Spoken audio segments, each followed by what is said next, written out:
Hello, welcome to the Manifest Your Best Life webinar. This is part one.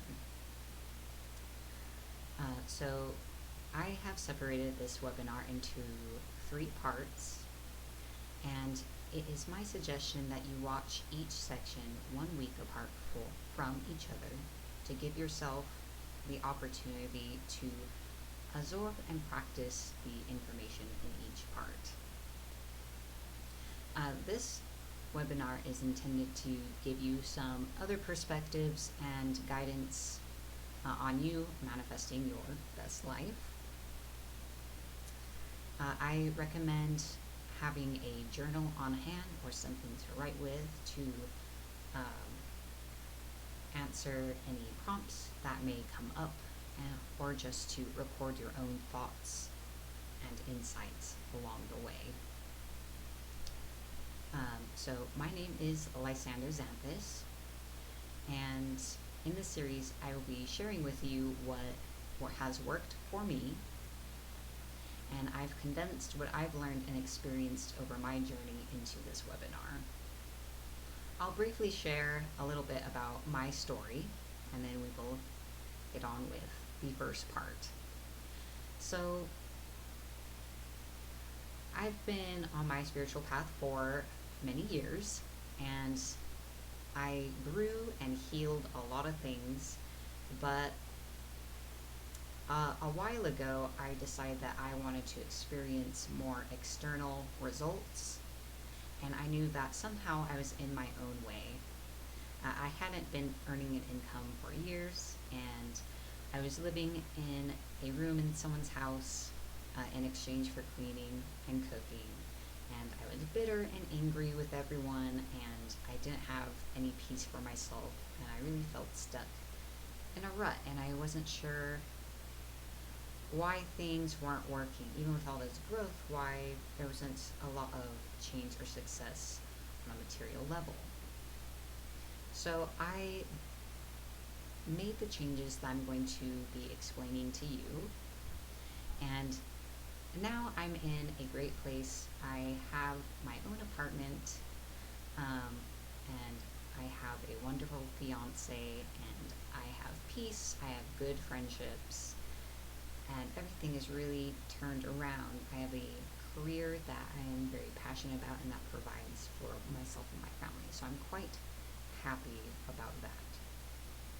So this is part one of Manifest Your Best Life, and this part concerns mindset, the mindset for manifestation. And I would say that this is the most important part, and it is really the foundation of what it takes to really step up your ability to use law of attraction to create your life.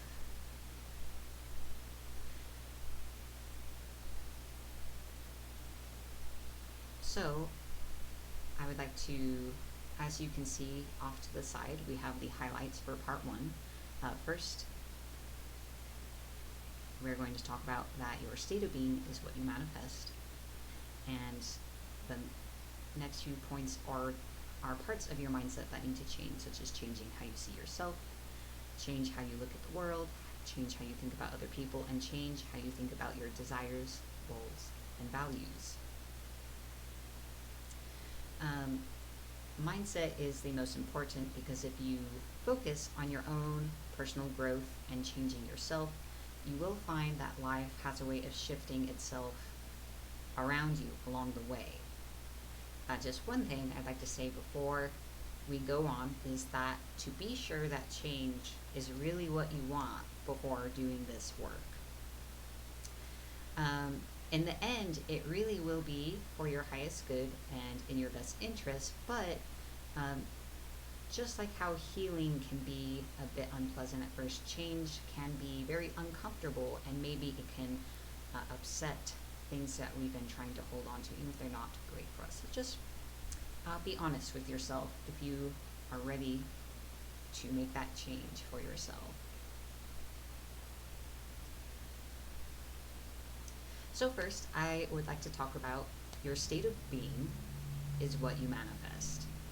This is really kind of this was the big epiphany for me that really started when I started focusing on who I was and who I was being, and my state of being mentally, emotionally, and spiritually, energetically, and started altering that. I saw that things started to respond in kind.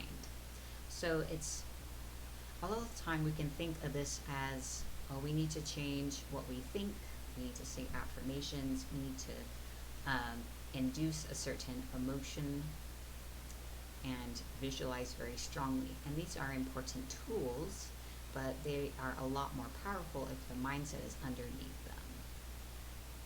So if you are, it really is as straightforward as it means. If your state of being is depressive, or if you feel complicated and confused all the time, or you're kind of uncertain or untrusting of people, then you can either look at it as you attract people and situations that affirm that, or just because you're in that state, you respond to everyone in such a way that that is all you perceive, whether or not that's actually the case. So either way you look at it, your state of being is what you manifest. If you're someone you exist in a state of peace and calm, and you feel like everyone is generally helpful, and you expect good things from your day, you will tend to find that that happens for you more often than not. And that's just kind of like an immediate sort of thing. Your state of being is what you manifest in the unfolding of your life. For every cause, there's an effect. So everything we do has consequences. This we know. So your state of being is important also because your actions and the kind of choices you make also flow out from that. And from your actions and decisions outflows your life and other people's responses and how situations play out. So there are many good reasons why it's important to be mindful of that. So the rest of the things of changing how you look at certain things is part of the beginning of changing your state of being. So there's going to be a lot of things you will want to be mindful of, and this is going to be a process, not an event. It's not usually suddenly you're different, though you can make quite big leaps suddenly. So be patient, be persistent, and consistency is so important. Just keep going, keep working on yourself, and the thing to remember is your state of being. So if you are wondering what it is you're manifesting, just tune into yourself in the present moment and ask yourself, how are you? What is it like to be you right now in this moment? And this doesn't mean this is like the opposite of ignoring or trying to push away your feelings. Like if you're in a negative place, or if you're feeling sad or struggling with something, this is not to say you should try to push that away. It's important to get in tune with yourself, and it's about how you respond to your difficult moments, as well as developing so that your resting, like your constant day-to-day state of being, is improving as well. So there's a lot of parts to it. So next, I would like to talk about the importance of changing how you see yourself. So the next few points are changing your mindset. There's a foundational mindset that is conducive to success and creating the things you want for yourself. So you need to change how you see yourself. A lot of us, when it comes to ourselves, we have a lot of defeating beliefs and deeply ingrained ways of being. It can be as dramatic as we truly feel deep down that we don't even deserve to exist. We don't have the right to exist. We have to earn the right to exist. We have to earn the right to live, to everything, to comfort, to necessities. Nothing is a given. Um, we can feel like, and of course, we can also feel like, criticizing ourselves, like we're bad or stupid or ugly, or we're not enough of something, or we're too much of things. We can also be full of self-doubt and a bunch of other things. And we need to move away from that and towards kind of the opposite, which can feel very unnatural when you're accustomed to kind of feeling like on a deep level that you don't really deserve stuff.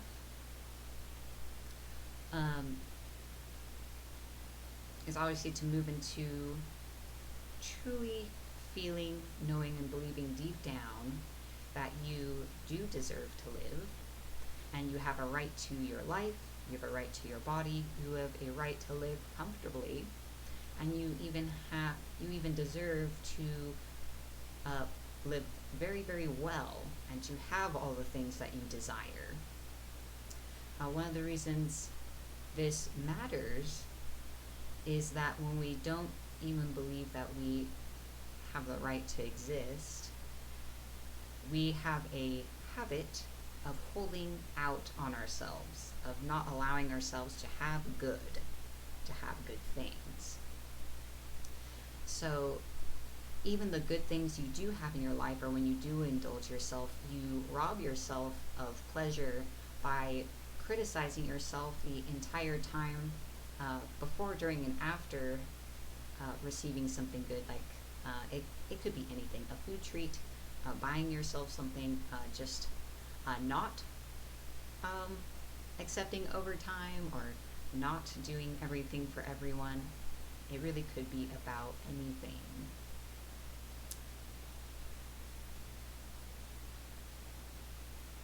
And it's like, so already any good thing that does come into your life, you hold out on that reward or that joy by not allowing yourself to truly have it.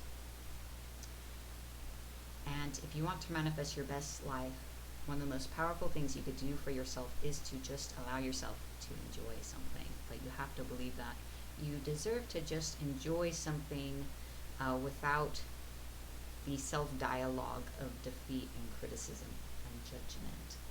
So it's really quite important to change how you see yourself. And this, I feel as though all these aspects can take a while. So you just have to keep at it. It is just a habit. All of your negative thoughts and beliefs, they are just habits. You weren't born with them. And so you can change them and change them out for more positive self-dialogue. It is possible, you just have to persist. So change how you see yourself. You do deserve to live. You deserve to enjoy life and to be loved and respected. You deserve these things.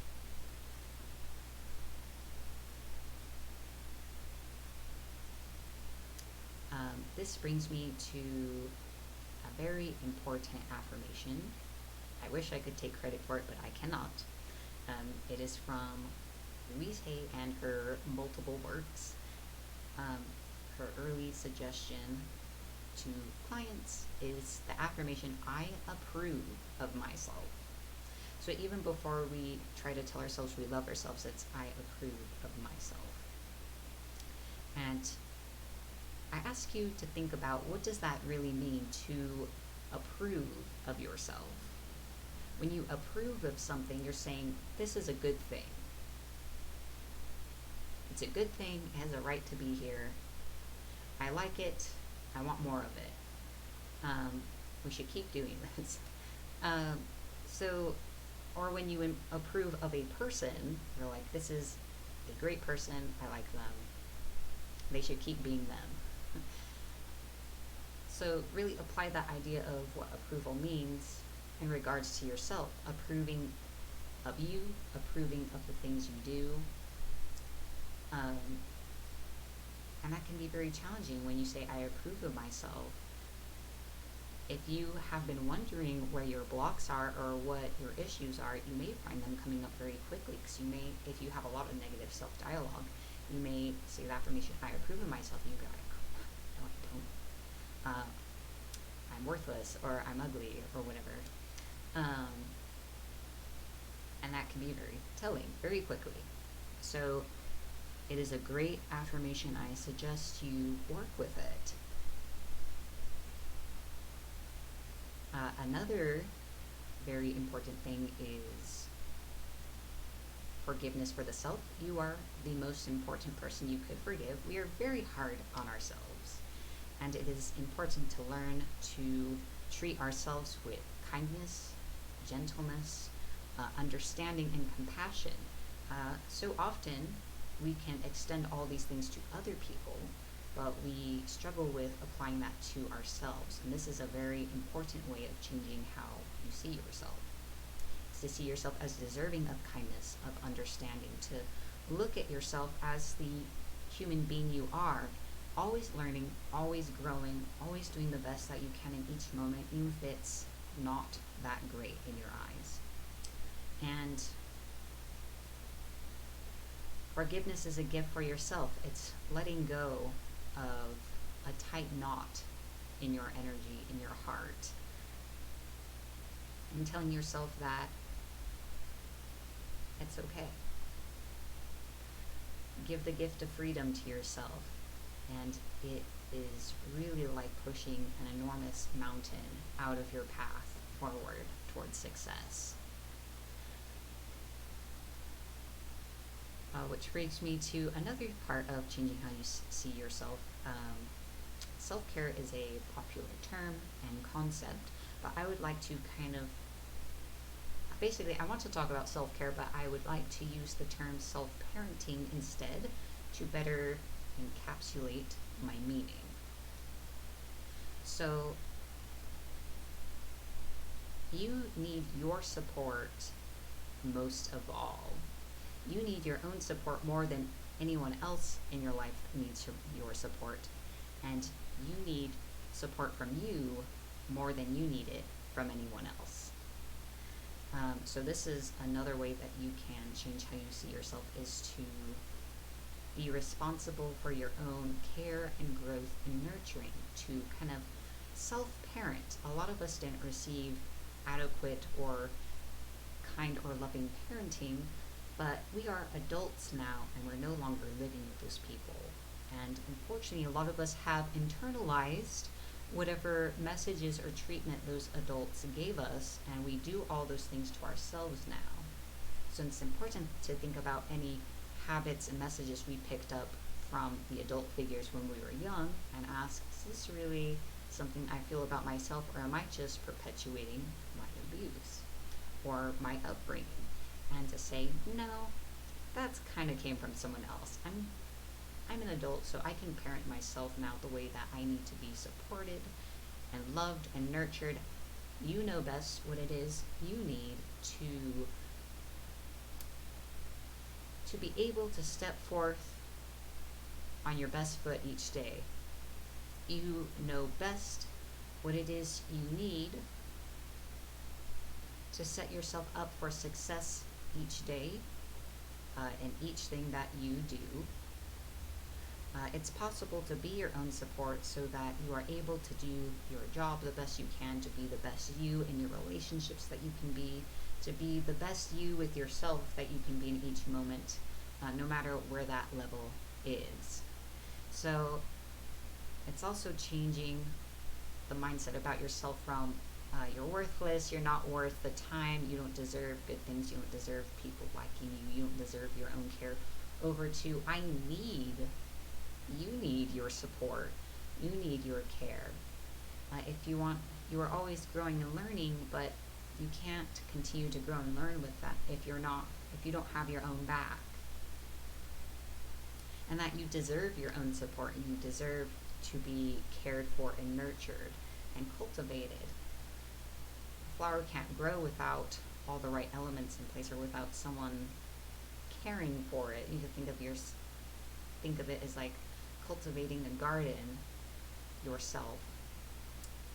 Um, it needs that tender, loving attention, removing all the weeds and the trash and the litter from people who tromped through, uh, to build a fence, to create boundaries between you and other people, to plant new things where you removed negative things that really belong to other people, and to cultivate yourself and grow. And it takes time and effort and consistency, but you will be so amazed at how you change and flourish if you can commit to yourself.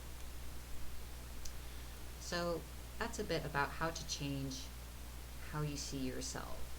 I definitely recommend taking time to perhaps reflect on your own, or reflect in your journal about, think about when you were young and the messages you received from the adults around you about you.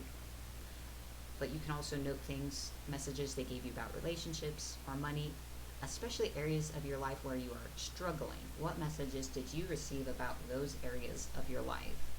The things that are very challenging for you, what were the messages given to you? What did you learn from the adults around you when you were young? And ask yourself if you've carried those things forward, if you've internalized what you learned about yourself, what you learned about your body, what you learned about love, what you learned about money, and so on. What you learned about deserving, about having to earn things.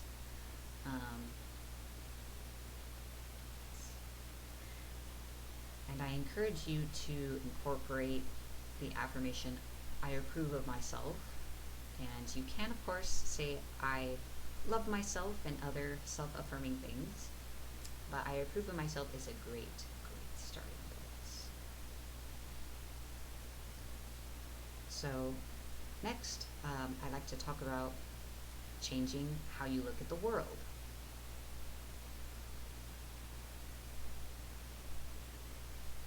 So we all have ideas about how the world is, and kind of how things work, and what's happening out there, not just spiritually, but in a day-to-day kind of sense, or global sense. And your experience of life is going to be very different if you view the world as threatening, if you view the universe as a place of scarcity, versus viewing the world as also constantly learning, growing, evolving, in spite of the terrible struggles that can be evident. And you know that there is endless abundance, regardless of how it's distributed, it is there. You will approach the world differently, and your experience of it will be very different. Someone a lot more successful at manifesting than I shared this with me, and it was very profound to me as I was learning to create more things in my life that I wanted. He talked about the importance of generosity, where he always had far more than he could ever possibly use, and he had so much, and he felt free to constantly, and he's a very generous, giving person, always giving, but he can give gladly and genuinely from his heart all the time, because he had a concept of abundance. He knew that there is always a supply coming into him, so there is no reason to have any negative feelings about giving to others. There's no reason to fear it, or to be resentful or uncertain, or even to try to hold on to things. It made him happy to give. And I felt the more I had I adopt this attitude, the more my life changed. And this kind of is a combination of changing how you think about yourself and other people and the world. I think of it as part of changing how you look at the world, because it's kind of like a core concept of a belief about the world changes how you feel about something that you choose to do. Uh, there is the thought out there that if you want to receive more, you should give to encourage the flow of circulation, to help encourage that sense of abundance, um, or whatever motivation comes behind it. But the thing is that it has to come from a genuine place. You should not give if it doesn't feel good to give, because otherwise it's not really fulfilling the purpose in which you're trying to tap into that flow become part of that flow of abundance. So you can't feel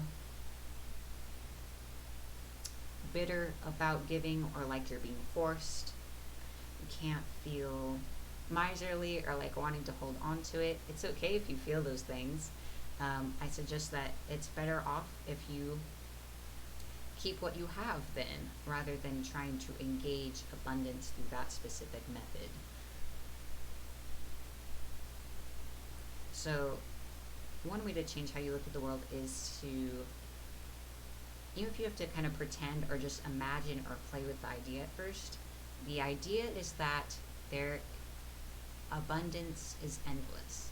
A great image is the goddess Fortuna. She's often pictured as a woman that is just spilling gold coins out from herself freely.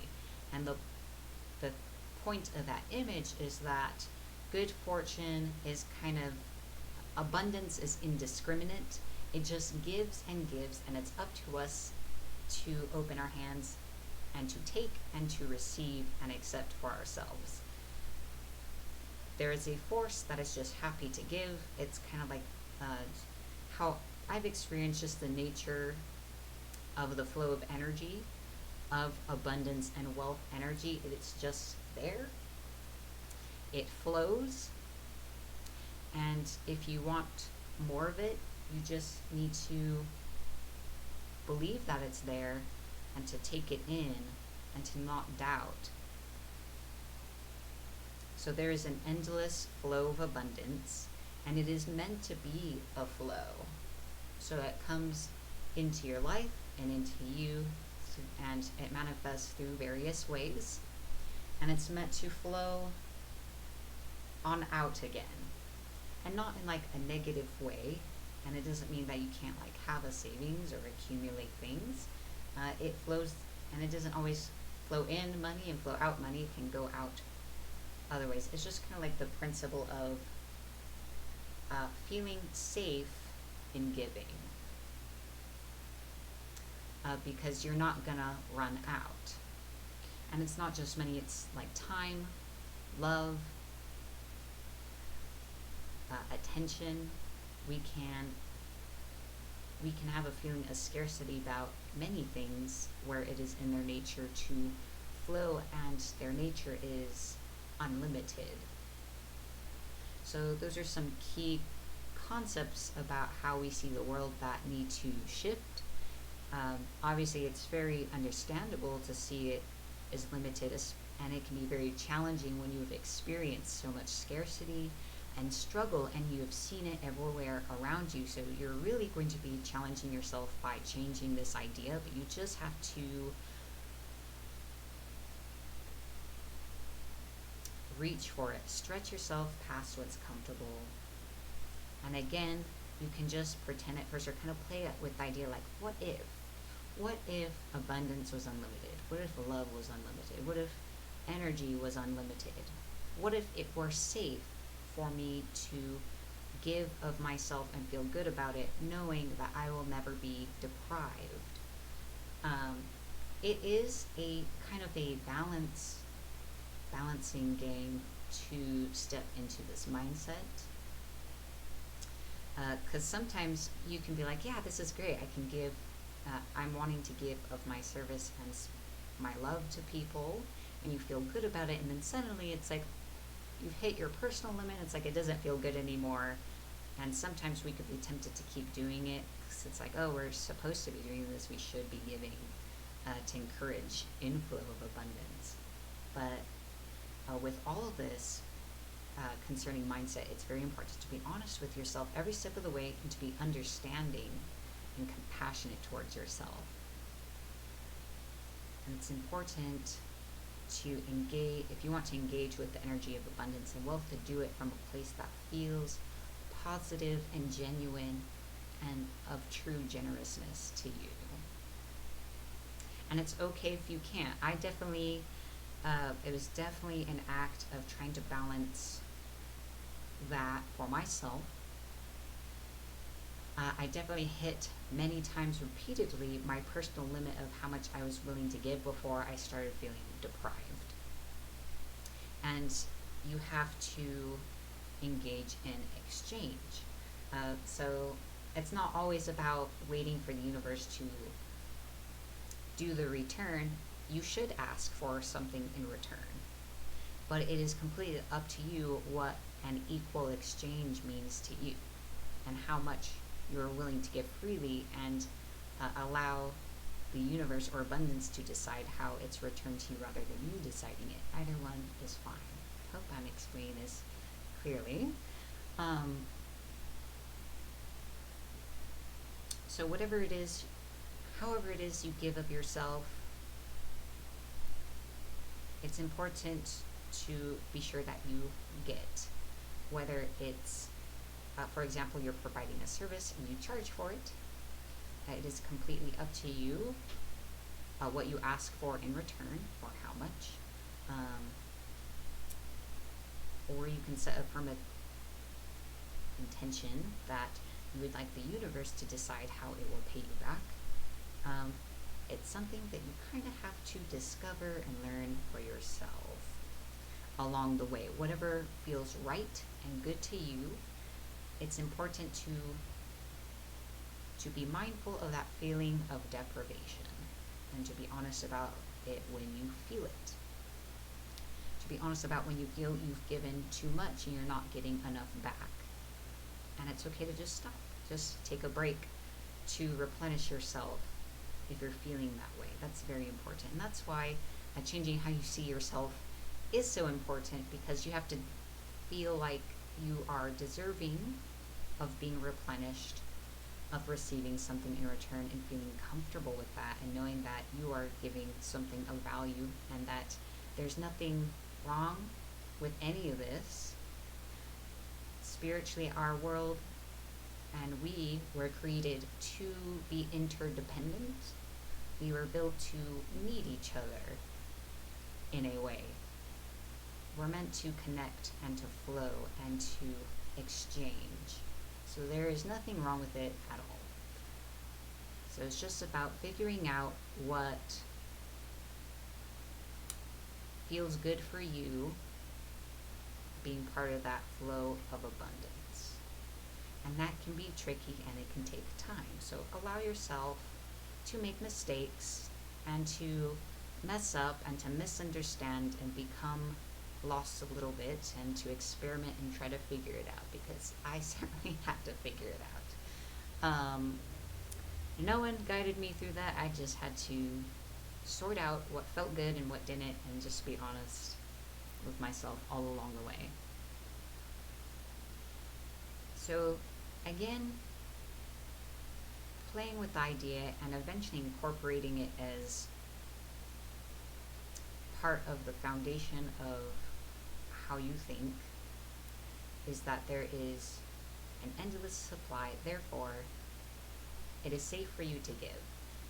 And that is an interesting thing, is that sometimes it can be quite a large block that we don't feel safe. We don't feel secure. It's not safe to be yourself. It's not safe to engage with the world. It's not safe to give. And it's not safe to receive, and it's not safe with other people, and it's not safe to want things. There's all these things. So we can be coming from a place where not only do we feel we don't deserve, these things, or have a right to things, and that the world is against us, but that it's not even safe to give of ourselves either, because you believe that it means you'll run out, or it's like if you give, then you don't have the thing anymore. Then what? So you've got to step away from that and just come to a place for yourself where you know that there is always more. There's always more inside of you. There's always more coming in from the universe, or however you'd like to look at it. It's safe to be yourself. At the very least, it should be safe for you to be yourself with you.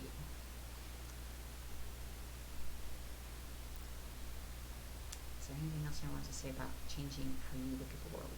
Well, there is the aspect of being mindful of the media we are consuming, and just asking yourself if it is adding to your life to be taking in what you're taking in. This applies to everything: TV, movies, books, magazines, music, radio, the people we are around, the conversations we engage in, everything. We may view the world as a threatening place, and we may feel depressive and struggle and feel like people are hostile or against us if we are always taking in content, if you will, from various media sources and the people around us. It can be hard to, of course we feel that way if we're taking in hostile content, or worse, even traumatic content. So be mindful of that and choosing to change your focus onto positive things. For every awful thing in the world, there are people out there trying their best, doing good things, and lots of people out there as entertainers, which can seem trite, but they really are bringing a light to a world and helping people keep on going. There's such power in humor and in stories. Humans need stories. The point is that you can make a choice about how you choose to see the world and where you see everything going. There are problems, but in a great overarching sense, mankind has come a long way, and it will continue to fight forward. And sometimes you just have to worry about yourself for now and not about the whole world. And the best thing that we can all do is if every single person worked on and healed themselves, then it would be a great progress for everyone. Alright, so next is changing how you think about other people. So this can be also very challenging. We could have, we frequently have a lot of feelings about other people. We feel responsible for them, or we feel they are responsible for us. We blame ourselves for things about other people. We blame other people for things about us. We're angry, we're bitter, we're jealous, we're sad, we're resentful, and every other thing, hyper attached, and so on. And all of this is just a million obstacles between you and the things that you desire and want to create for yourself.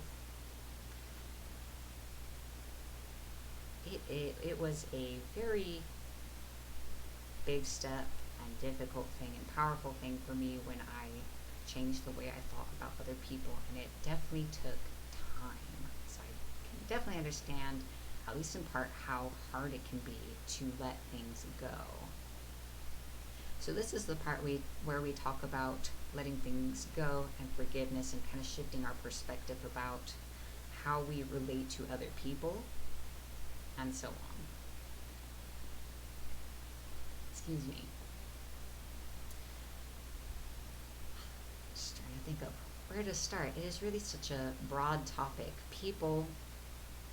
Other people are important to us, but they can be a tremendous source of suffering, or at least they can appear to be. Um, so some important thoughts to keep in mind when it comes to other people is that they are other people. They are not you. You are you. And you are the one who has to live with yourself your whole life. And you are the one who has to live with your decisions or your choices to not make decisions your whole life. No one else has to live with your decisions, unless they are a child, and then only for a little while. And it kind of goes, everything else is kind of an extrapolation of being clear about where you and other people begin and what's your responsibility and what isn't.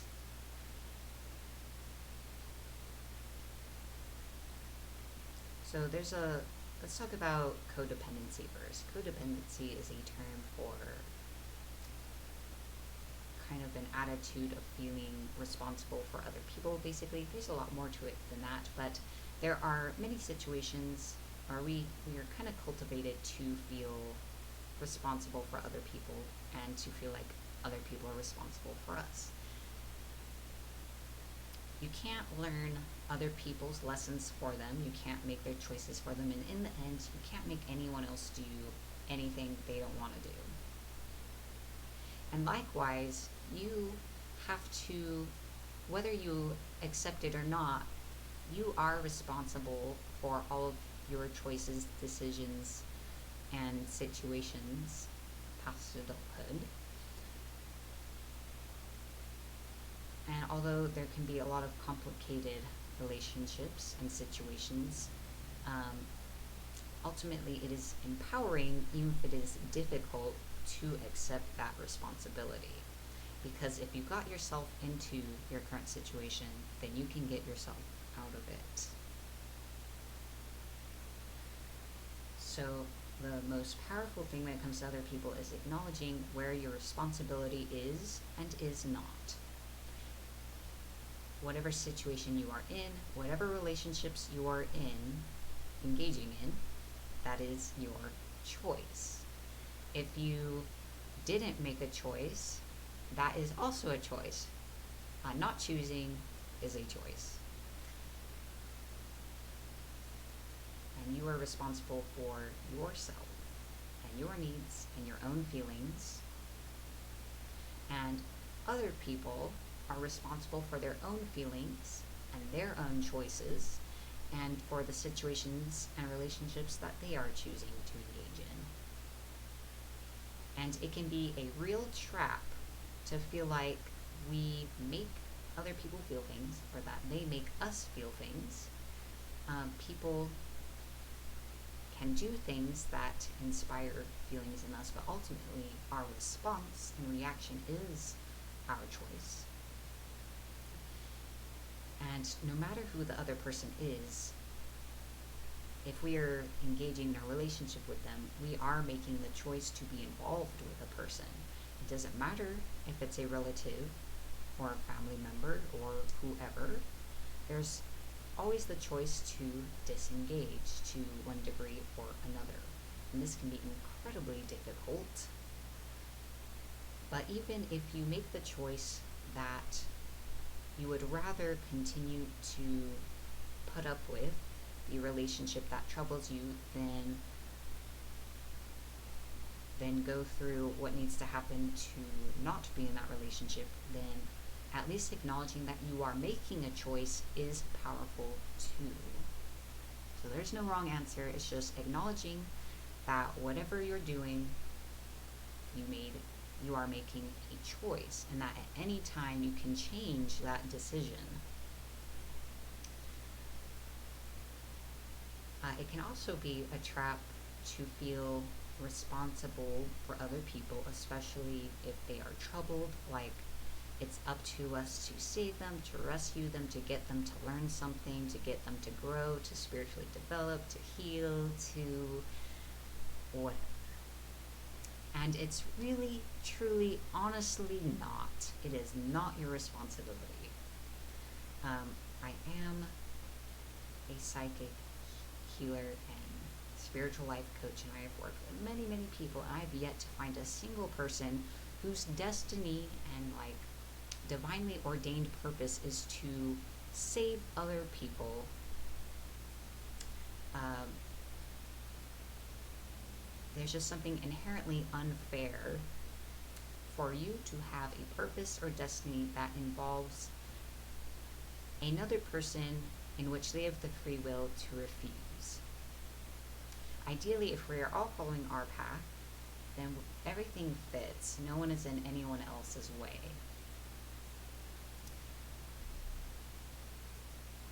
It is your responsibility and part of your purpose to save yourself. And sometimes getting caught up in rescuing other people or feeling like, oh, we need to save other people is a way to avoid our own growth and our own issues. And usually what we're trying to save others from is the exact issue that we have that we're avoiding. Not always, but frequently. Alternatively, we can feel like other people are responsible for us. And sometimes it's a combination of both.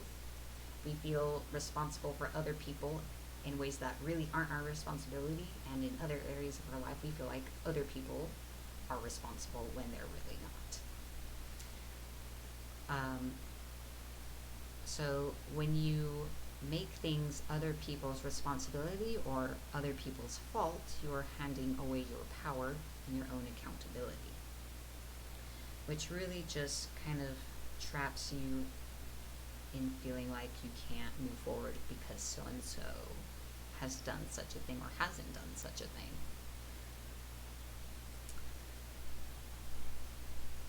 So we can make other people responsible by saying, oh, because, for a common example, because my parents were not good parents,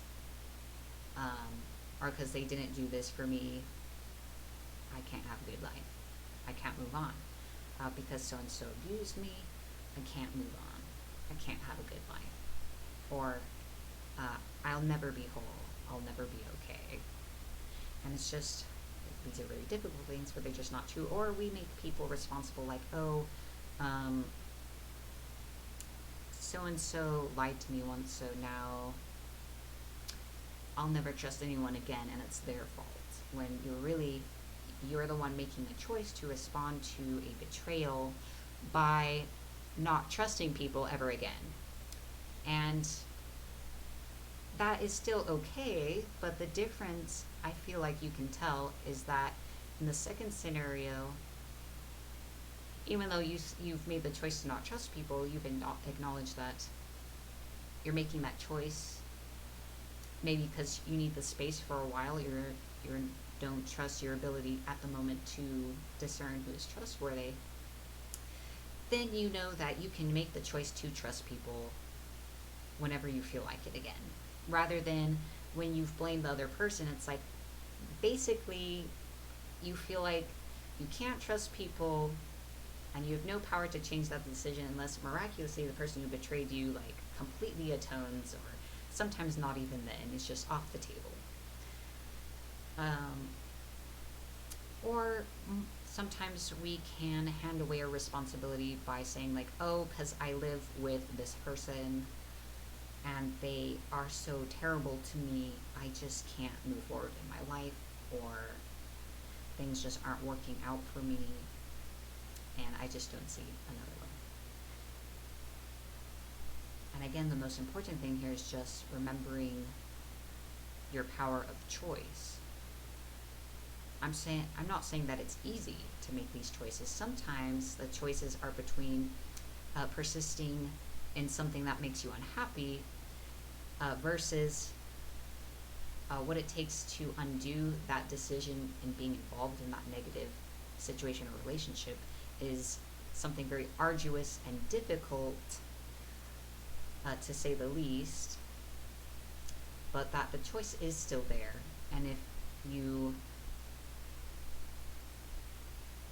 are truly, it truly hurts enough, then the difficult choice is still desirable, and it is still your choice to make. So that is just one way we need to change how we think about other people, is the idea of who's responsible for what. Because again, it's when we make other people responsible or we blame them, we hand away our power, and we forget that we made choices and we can still make choices. And when we make ourselves responsible for other people or we blame ourselves, our energy then is going to all these things, and we can become very chaotic, and our lives become chaotic and spread thin and exhausted and drained, and we don't have the energy to apply towards the things we desire for ourselves. And usually we don't feel like we deserve things for ourselves, which is why we're exerting all of our energy on other people in the first place. So one is kind of engaging in a cycle of feeling like you don't deserve your own time and energy, and trying to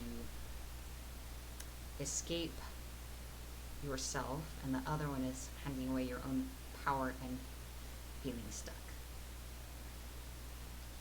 Other ways we need to change how we think about other people is situations in which we are feeling bitter and resentful of other people. And there are a lot of reasons we could be feeling this. You could be feeling this about your parents, other family members, your exes, a specific ex, the parent of your children,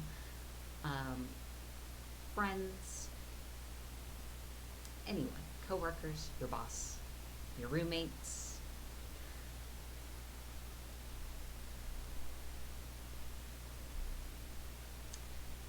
There's a saying, and I'm pretty sure I'll be paraphrasing it, but it's a very good one. Bitterness, vengefulness, vindictiveness, anger, and blame are all like you grasping onto a hot coal in your hand very tightly and expecting it to hurt the person you're angry at. One of the most important reasons to find ways to release these feelings is because you hurt yourself more than you hurt anyone else. And bitterness is a big, fat obstacle to manifesting your desires and using the law of attraction effectively. And it can be very difficult to overcome. This is something that takes time and something you have to let happen in your own time, though you can encourage yourself along this way.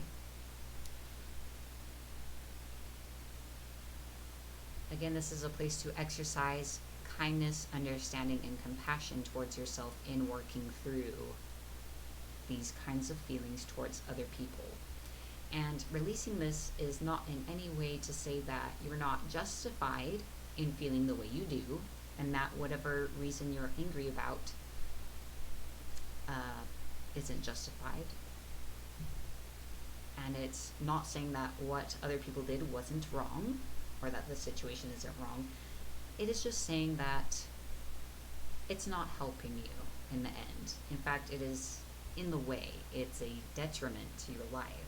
So not only are you angry at someone because they've done you wrong, but you're continuing to suffer, and your life is continuing to be hindered because of this enormous ball of bitterness that you have from it. So please remember that working on this and the idea of forgiveness is a gift for yourself. It is not about the other person.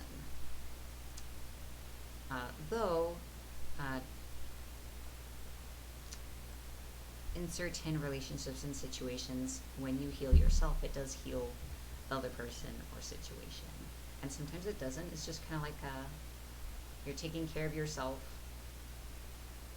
and the other person responds as they will, and the world responds as they will.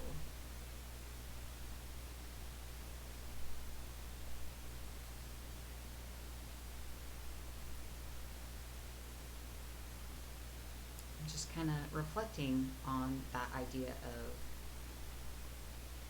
changing how you think about other people. I want you to take a moment to reflect, either with yourself or in your journal, your inner dialogue that you have about other people. The way you think about other people, the kind of things you say in your mind throughout the day in relation to other people.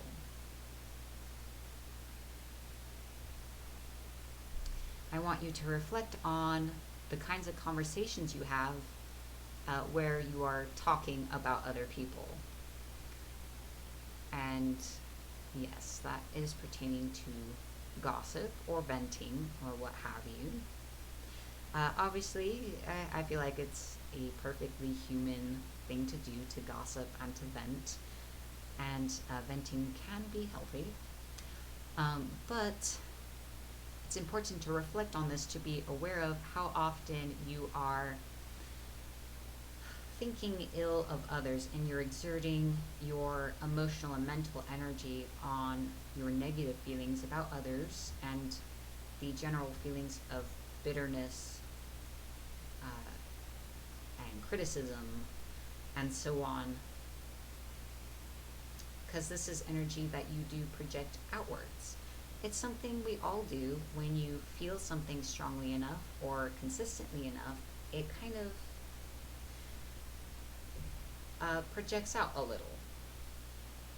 And it is in your energy that you think these things about others and you feel these ways about others, and that the way you look at others reflects outward. So sometimes you can receive hostility or obstinance from others in kind if you're always putting out how much you don't like so and so, or even if you're just like thinking it.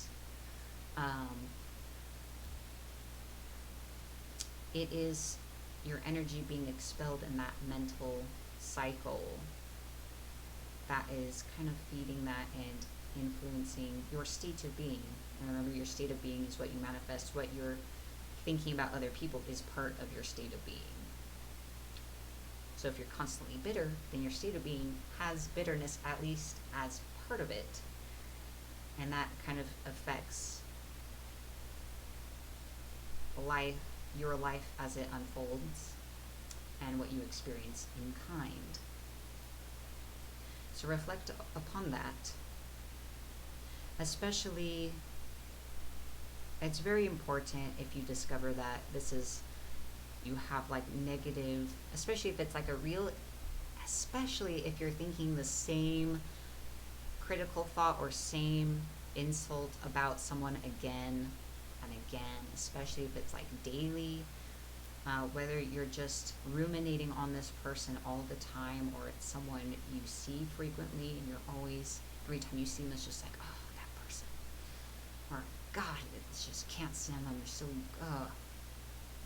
It's very important to realize that, because that is such a huge problem, and I have been there, and I have had those mental records playing over and over again. It was kind of wrecking my life, honestly, a little bit, and keeping me so stuck.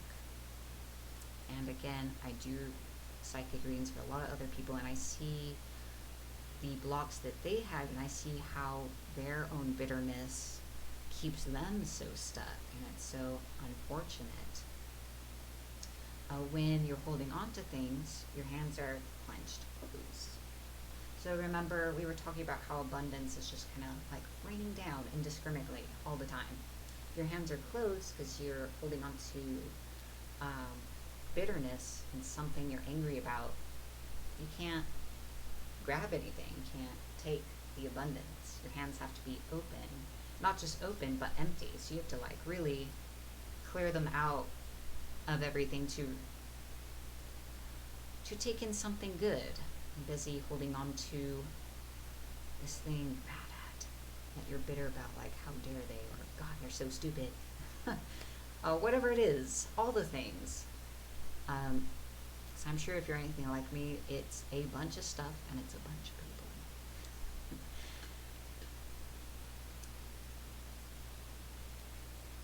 I think realizing how much it hurts you and it inhibits your life can really start shaking that stuff loose and begin the process of being willing to let it go.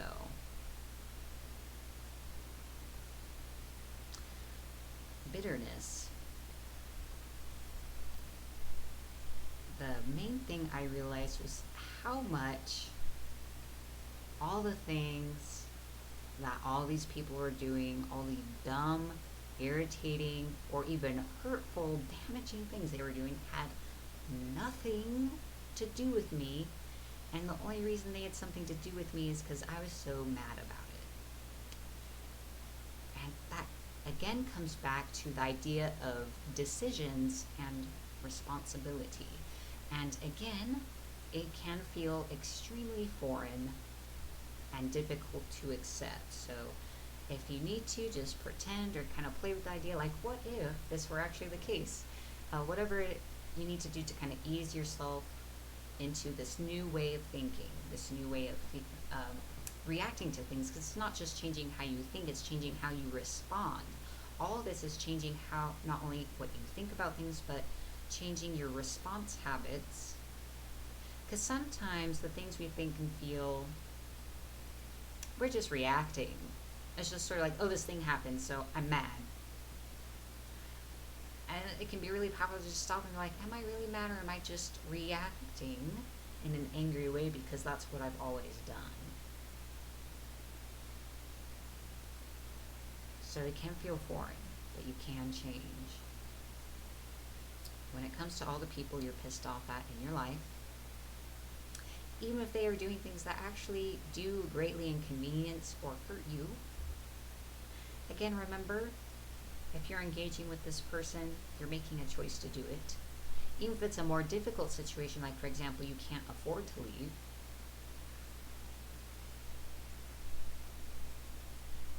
or rather, more frequently, I find it's too difficult to leave. You're making a choice that right now, staying is the better option, but you can also make the decision to actually work towards it. Anyway, getting off the point, even if they're doing things that are actually hurtful or annoying, first of all, acknowledging your choice in continuing to be there helps.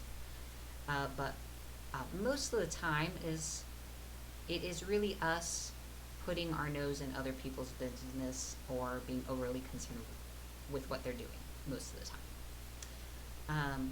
Obviously, if people are doing things that are like actually very harmful or abusive towards you, you should probably leave. In most countries, there are a lot of resources you can turn to, and if you tell your friends and family that you're having a hard time, even if your relationship's not that great, most of the time, someone will stretch out a hand. I'm going to try to stay on topic. A lot of the time, I've had to tell myself, and I've had to tell people when they're angry and bitter towards other people for various things, that to kind of stop thinking about what the other person is doing. Stop being wrapped all up about them, all wrapped up in them. Stop being so concerned. Stop pouring your attention and energy and involvement into this person and what they're doing. I find so often the people that we're really bitter and mad at are people who are either not even in our lives anymore or who have moved to the periphery. So like they've probably done something in the past to us actively that was hurtful, and then life moved on and they're distant, and we're still watching them and preoccupied and thinking about how awful they are and judging and criticizing everything they're doing from a distance or from not so distantly. And even though sometimes they are directly irritating us, so often they're not even, and we're so upset about them and so concerned. And if we just stopped being so preoccupied with them, we would hurt ourselves a lot less. And it's really creating that personal boundary or sense of separation from the other person. Us, again, I'm paraphrasing. It's like you don't have to accept things from other people, their judgments and criticisms, and a lot of the things that they do and say are like gifts, and you don't have to accept them. You can just say, no thanks. You can have that back. I'm not accepting it. And if you don't take it into yourself, then you'll find that doesn't really matter. It doesn't really bother you. And that can be such a liberating thing, is to stop taking everything so personally. Stop making everything about you. That may sound strange, but it was really such a helpful thing for me. And after all, I'm sharing things that worked for me and that resulted, the things that created the results I've experienced and am continuing to experience. Stop making everything that other people do about you. Stop being concerned about everything that the other person is doing, saying, thinking. Their opinions about you don't really matter.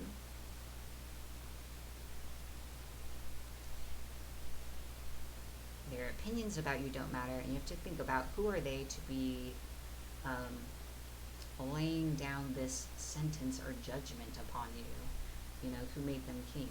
Who are they that they can just like land a judgment about the entirety of who you are and your existence?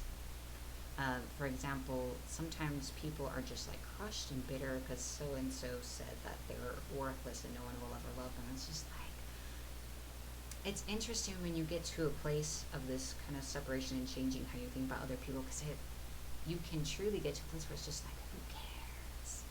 Who cares what this person said? Who are they anyway? Who are they to lay this great proclamation upon you that you are not worth loving by anyone? They're probably just saying something about themselves. Just like you trying to rescue other people is you trying to avoid working on the same exact issue on yourself. Other people lashing out and criticizing you for qualities is probably something they feel about themselves. And I know it's like a cliche and things people say, but it really is true. If someone truly, deeply, honestly loved themselves, do you think that kind of person goes around telling other people that they're worthless and no one will ever love them? I haven't met anyone like that. So, sounds like projection. Now is a moment to be honest with yourself. No one's perfect. Perhaps you have been on the other side where you have lashed out at others and said such things to them. And you have been the problem person in this situation.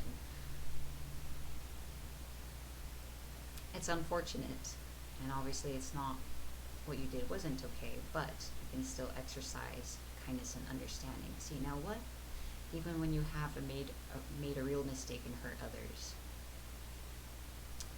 guilt and shame have never solved anything. They've never solved anything. They've never helped anyone. It definitely doesn't help you. In fact, it cripples you further and will probably prevent you from doing anything meaningful either for the other person or for yourself to improve as a person, and it definitely does not help the other person. People think that it would help them if the people who hurt them felt guilt and were crippled by shame, but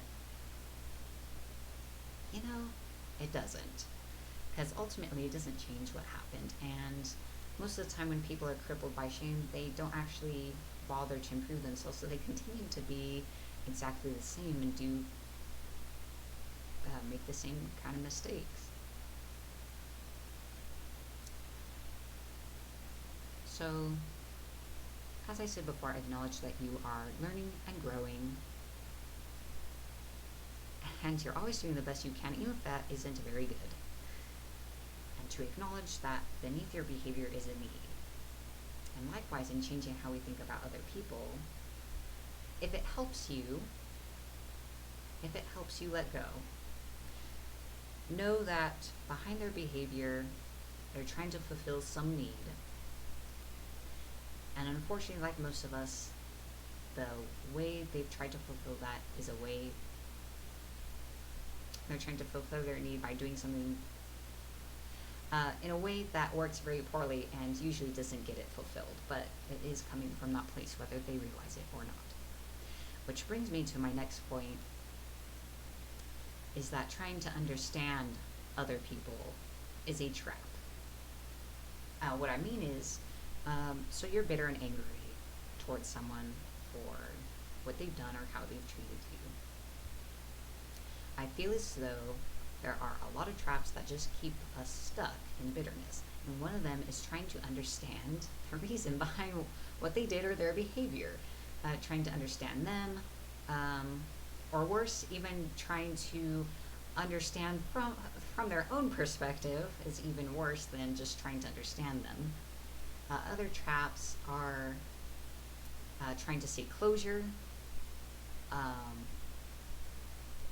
trying to justify your moving on or justify moving away from this person or situation. Other traps are waiting for them to feel differently or hoping you'll get a specific reaction out of them. These are just all things that keep you stuck. Changing how you think about other people is kind of like layers of detachment and changing fundamentally what you expect out of other people. There are good people, and there are good people who will respect you. We're going to get to that in a moment. So, speaking of people with whom you feel bitterness, the bitterness is hurting you, and it doesn't hurt them. Not really. They're not the one carrying the feeling. And waiting for them to change or something to happen or to magically understand why they did what they did, none of it's going to make it better. And closure is something you kind of get for yourself where it's kind of just deciding to stop being wrapped up in it and to stop involving yourself mentally and emotionally in what happened and in that person. And just saying, basically, I'm not going to let it influence me and influence my life anymore, and it doesn't matter, and I don't care. Because I deserve better than this. I deserve to enjoy my life and move forward and get the life that I want for myself. And this is in my way, and I don't deserve to feel bad because someone did something bad to me. It's just like extending the suffering that they inflicted. So again, it comes back to changing how you see yourself, knowing that you deserve to live well, you deserve respect from others. Changing how you think about other people includes changing what you expect from other people. As an extension of changing how you see yourself is knowing that there are good people out there, knowing that there are people who are trustworthy, knowing there are people out there who will love you and cherish you and value you,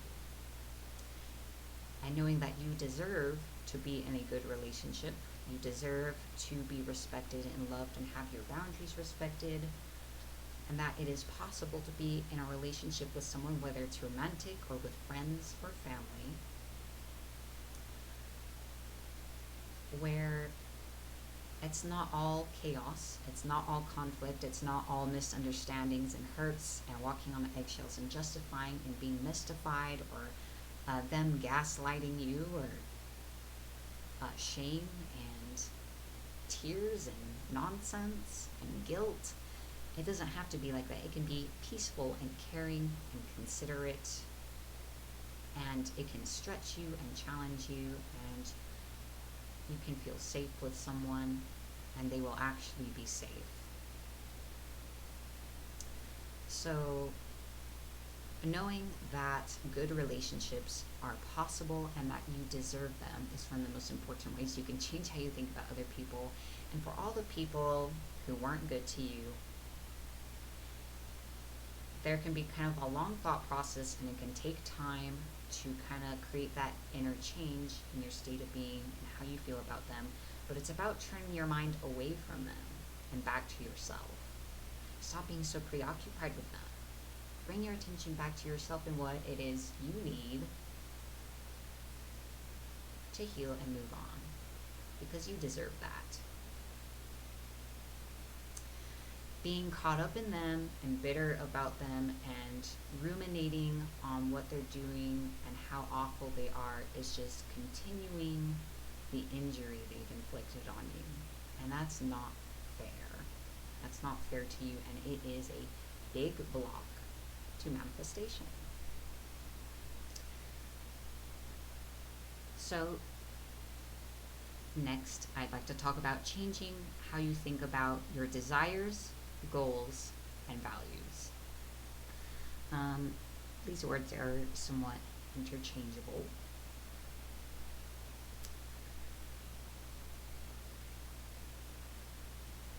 This is where we talk about the word should and the concept of obligation. This kind of plays off a lot of the other things we've talked about. And I suggest that you may want to reflect on some of these things or journal about it. But we have a lot of ideas about how our lives should go, about who we should be, about what we should be accomplishing, and what is supposed to be the most important thing in our lives. And it is so important to continue being honest with ourselves, to find honesty with ourselves. We've talked about how we need to be honest with ourselves about all the other points, but this is very important as well. Not all the things on your goal list are things you actually want. They're things other people want. So I invite you you can write it down or just kind of reflect to yourself things, your shoulds, things you think you should be doing, or should accomplish. And to reflect upon your current goals. Your goals for relationships, for career, for education, for yourself, your personal development, your health, fitness, diet, family, anything, everything, all your goals. Write a few down or just think about them. Now I want you to take a moment to really think about, are these things that are important to you, or are these things that are important to other people? Are these things that other people want you to accomplish, or that they want you to be? And these other people can be anyone. They could be your parents, other relatives, your spouse or partner, your friends, your coworkers or boss. It could even be an idea in your head of what other people want. Like, for example, an idea in your head of what a potential partner expects, etc. Where did this goal or this should come from? Is it an expectation? Do other people expect you to get married and start a family? Is it kind of expected that you pursue a certain career or a goal within that career? Is it expected that you eat a certain way, or focus on fitness, or on learning a certain subject? Do you actually want to do these things, or are you feeling pressured, like this should be on your goal list? Is this something you should want to accomplish?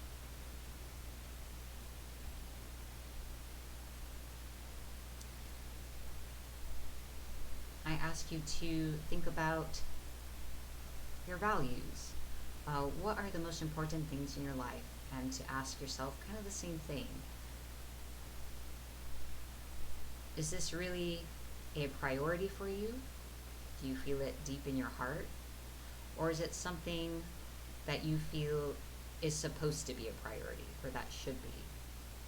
Being honest with yourself about this can be a little scary, depending on what is really living in you versus what is the right thing to value or what you should value.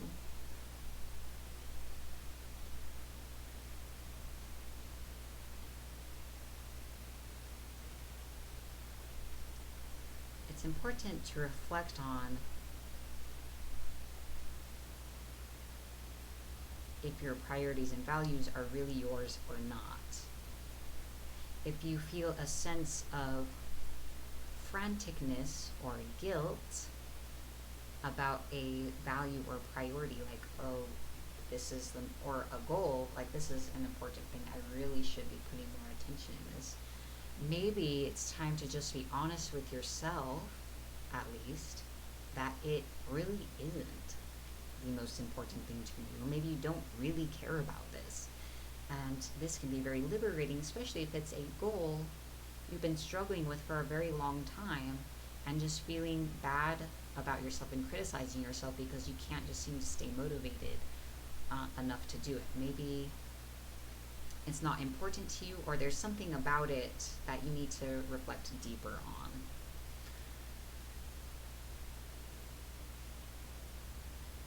So, again, take some time to reflect on where your real priorities are at right now in your life. Don't worry about later, and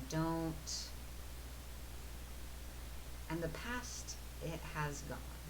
Maybe you valued something in the past that you don't anymore, and that's okay. People change. Just think about right now, where you are right now, what is important to you right now, what really matters.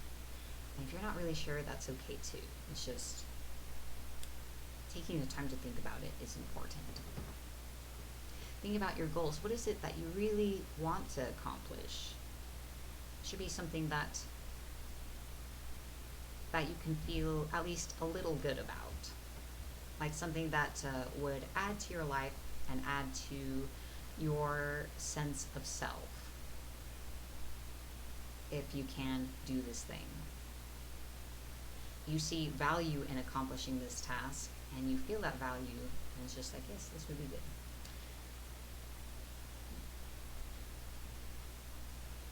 And once you've reflected on that, you may not be able to do it in just one sitting. It may take you some time to really figure that out for yourself and some questioning, and that's okay. Other ways you need to change how you think about your goals is to be more reasonable about who you are and where you're at. Sometimes we can set ourselves up for failure and to feel badly about ourselves because we aren't actually setting goals with who we are in mind. And that's why I wanted you to think about, what goals do you actually care about? Because at any one time, it's best to only have a few goals or things you want to accomplish. Like maybe your list for the day is just too long. Maybe you just have too many goals for the month. You can't get through them all. To accomplish something, you're spreading yourself too thin. I want to talk about how you use your energy. So I want you to think about what you actually value and what your goals are, because if you're expending your energy and effort on goals that you don't actually want for yourself, that maybe other people want and you feel like you should be doing, then that is energy not being put on the things that you do care about and that you actually want for yourself. So you have a lot less, or maybe no, energy dedicated to the things that have real value for you. Likewise, if you've just set too many expectations for yourself or too many goals for a certain time period, sometimes you can spread yourself too thin and you're trying to accomplish everything, and so nothing gets done or only a few get done, and you feel like you've let yourself down at the end. It's just not helpful. You could set 10 goals for a month and accomplish 7 and feel frustrated and haggard. And that's not as good as setting, 2 goals for the month and accomplishing 5 things. Uh, in the second instance, it's a victory because you hit your goals and then some, but in the first, it's a failure because you didn't get everything done, even though you actually accomplished more things in the first situation. And it's okay. You don't have to be like an alpha personality or to get everything in the world done and then some, or get it all done perfectly. Be honest about how you manage your time and how much you can handle and how much energy you have to invest into goals, and choose goals that matter to you. So that way you're not creating situations for you to fail and then feel even worse about yourself and berate yourself for falling short, when setting yourself up with so much to do is kind of like, it's kind of like you are starting out by being cruel to yourself by setting up so many rigid ideas about what needed to get done, and then punishing yourself for not reaching an unrealistic expectation. It's good to stretch yourself and to challenge yourself with goals. So it can be a bit of a balance between being realistic about what you can accomplish in a time frame and with the amount of energy you have available, and stretching yourself. I find that perhaps the best way is that you still only set like 2 to 5 goals for a time period, but the way you stretch yourself is just by making that small handful of goals more challenging, versus like, say in the beginning you set goals that you definitely can accomplish. You set one goal you definitely can accomplish, and in the future you may stretch yourself by still only setting one goal, but making it kind of like a stretch beyond what you normally are able to do. And that can be a rewarding learning experience. And also, when you change how you see yourself, it kind of changes the way you set goals and the way you approach accomplishing them, and the things you kind of tend to value. First of all, if you feel like you are kind of an inherently worthwhile person deserving of good things, even if you don't accomplish your goals in the desired time frame, you still have respect for yourself, and you don't have to berate yourself just because you didn't quite make it the way you wanted to. So all these are important things. So all of these points are kind of part of building a mindset or that is conducive to manifesting good things into your life. So remember, in the end, your state of being is what you manifest, and changing all these core concepts, these core ideas within yourself is part of that, and changing the way you respond to life, the way you respond to yourself, and making choices and taking responsibility for how you live. These are all important. So now I would like to show you guys a few things. This first thing is beliefs to let go of. So you may find that you recognize some of these sentiments within yourself. These may be things that you say to yourself, or some variant. They may be things that you feel and believe about yourself or other people or the world.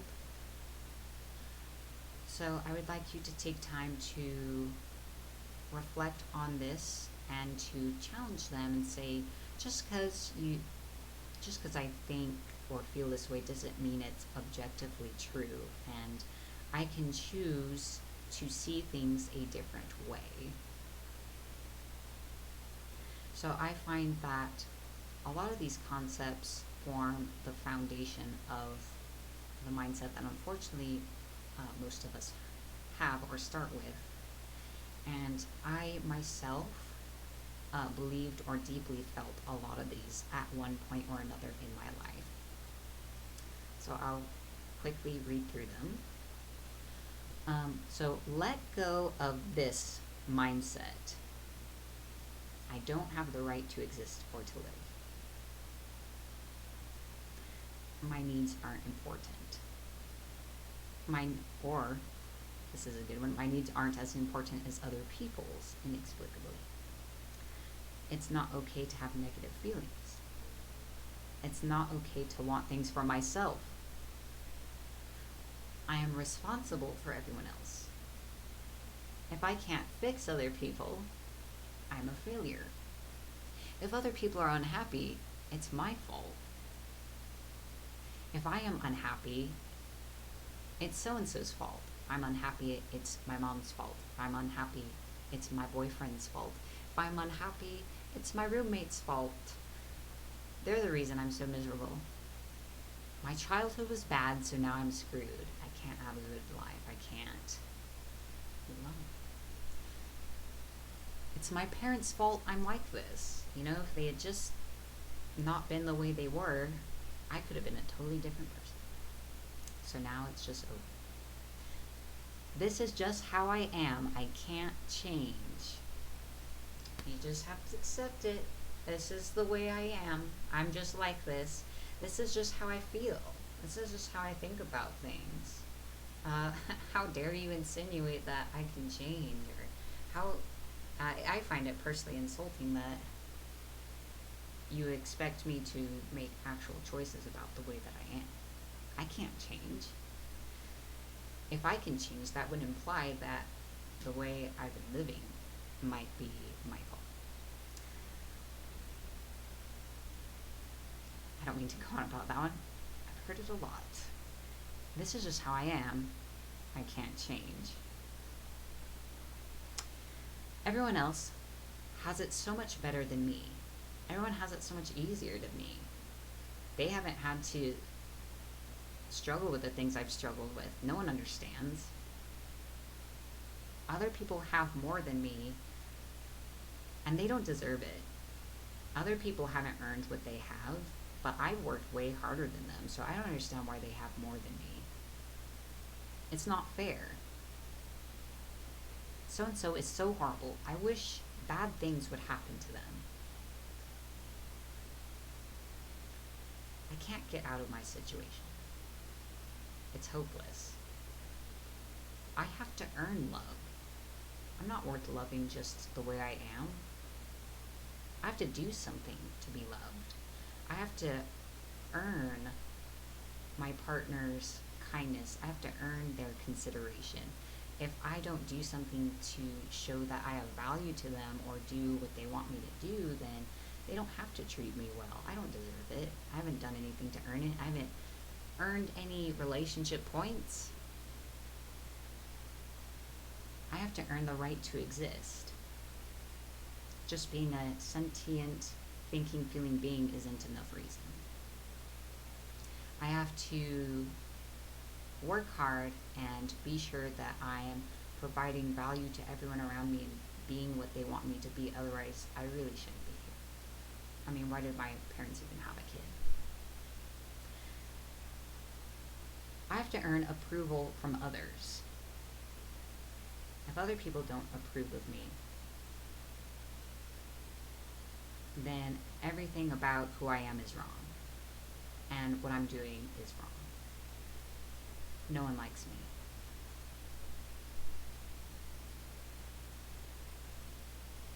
So there's definitely something wrong with me. And definitely no one likes me, no matter, they're just, all the nice things they say and do for me is just because they feel sorry for me. I don't even understand why they do it. But I know they don't like me.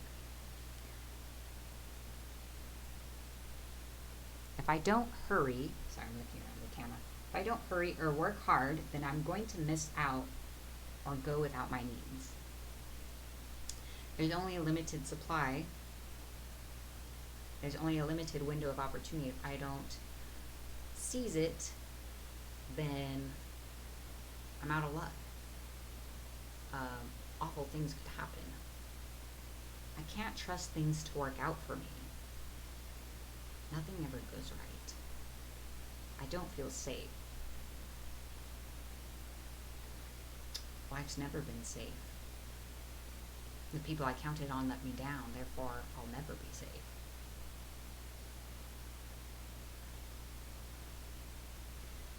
These are very serious things. I apologize. Can't help but make light of some of them, but I'm really just kind of emphasizing it. It only seems humorous because I'm saying them aloud and not entirely in earnest, because I don't believe these things. But these are real things that we think, that we believe, that we feel deep down to the core of our being. And it's important to look at those words. It's important to hear someone say them aloud. In fact, you might want to say some of them aloud, especially the ones that you feel. Because sometimes when you do that, you can hear that it's wrong. You can hear how ridiculous that sounds. Would you say any of these things to a child? Would you say any of these things to a dear friend or someone who you respected and cared about who is going through a hard time? If you gave someone advice about life, would it include anything on this list? If you wouldn't say these things to another person, if you would not want someone else to believe these things, then consider why you tell yourself these things. Just because you think or feel it to the core of your being doesn't mean it's true. Part of the work is challenging yourself, and it can feel very unnatural, especially when your whole life has shown you evidence of the truth of these things again and again and again, but you have to be stronger than that. You have to find faith. Even if you can't find faith in something outside of yourself, have faith in yourself, knowing that you deserve to live well. You don't just have the right to exist, but you deserve to live well and comfortably.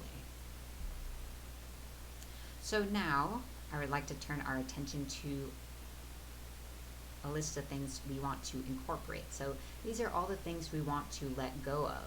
This is a mindset we want to release, to change. It is a lot easier to eliminate a habit when we're replacing it with something else. Likewise, it's a lot easier to let go of a way of thinking when we have a different mindset to replace it with. So here are some alternative beliefs and thoughts that I suggest you work to incorporate to start building a new foundation in your heart and mind, in your state of being, of truly knowing these sentiments are true. So I'm going to read some of these, and I really want you to take a moment to reflect on how different it feels, how different you feel listening to these and reading these compared to the first list. Cultivate this mindset. I deserve to live well. Not just to live, but to live well. I deserve to have my needs met. I deserve to have food and a place to live and clothes on my back and to have things I enjoy.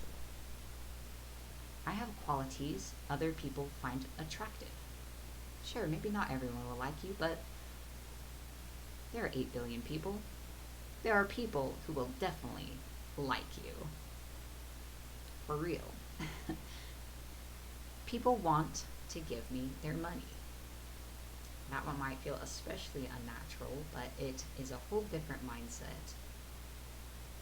people want to give you their money because you have something of value to offer. Everyone does. I deserve to get paid for just existing and being myself. I do all I do because it is expressing who I am. I do it because it is who I am to do it. Versus, I'm not doing it for money, I'm doing it because it's me to do it. And it's real and genuine, and it is valuable, not just to me to express it, but it's valuable to other people. I don't hold out on myself. I allow myself to enjoy my life and the fruits of my labors. When good things happen to me, I take them in, I relish and enjoy them. When I've done something well, I congratulate myself. I let myself feel good about it. When I eat or partake of simple pleasures, I let myself feel good about them and enjoy them without judgment. I don't hold out good things on myself. I love and approve of myself. I believe in me. I have the right to exist. I have the right to my own body. I have the right to my own life. I have the right to my own thoughts. I have the right to my own feelings. I have the right to my privacy. I have the right to my own choices and decisions. I have the right to my personal boundaries and not having to justify them to others. I have the right to not justify my boundaries or my desire for privacy or why I feel or think certain things. I am responsible for myself and my own choices. I always have a choice, even if they are hard choices. I can choose to change at any time. It may not be easy, but I can make the choice. And usually changing is not one choice. It's making that same choice to change many times a day, every day. But I know I'm worth it. There is an unlimited supply. I trust the universe to guide me. I am safe.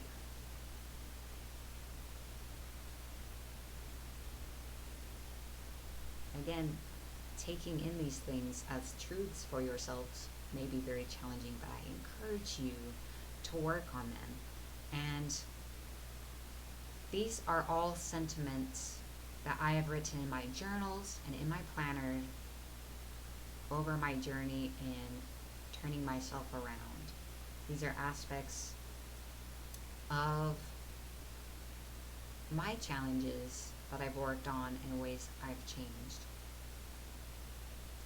And these all concern different things: the way you feel about yourself, the way you feel about your work, other people, the sanctity of your own being, your role in life, the way you live, other people, the universe, so on.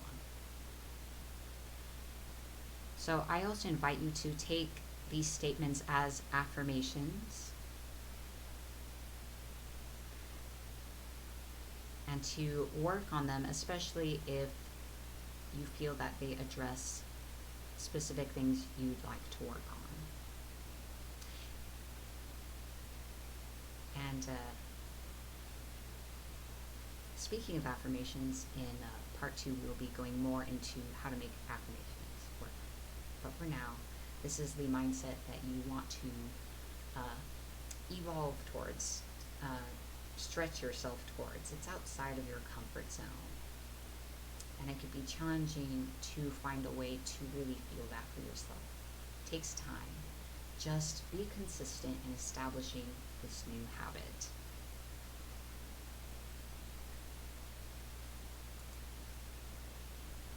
So, to sum up, part 1 of mindset or manifesting your best life, your state of being is what you manifest. Change how you see yourself. You are deserving. You are worthwhile. And you can feel good about yourself and about your existence. Change how you look at the world. There is an unlimited abundance that you can be part of at any time. Change how you think about other people. Don't let those people who hurt you keep hurting you through your bitterness. And know that good relationships are possible and that you deserve them. Change how you think about your desires, goals, and values. Be sure you're investing your time in things that you really care about and not the expectations of others.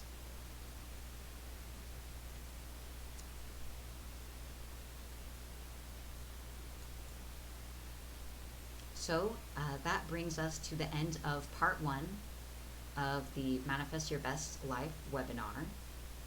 And before we go, I would just like to let you all know that there is an accompanying book and workbook called Manifest Your Best Life that is available for purchase as an optional companion to this webinar. It is not strictly necessary to benefit or understand this webinar. It's just meant to be an addition and something to work with on your own as a different way to take in this information. The book will include almost the exact same information to the best of my ability as the webinar. If you are interested, please contact me to find out how to order. If you are a member of my Patreon at patreon.com/freedomdreamcoaching, then these will be free downloadable files for you to enjoy. I would like to thank you all for participating in your own wellness and joining me for this webinar. And I welcome your feedback, your questions, and thoughts. Be blessed, and I look forward to seeing you again in part 2. Be blessed. Be blessed.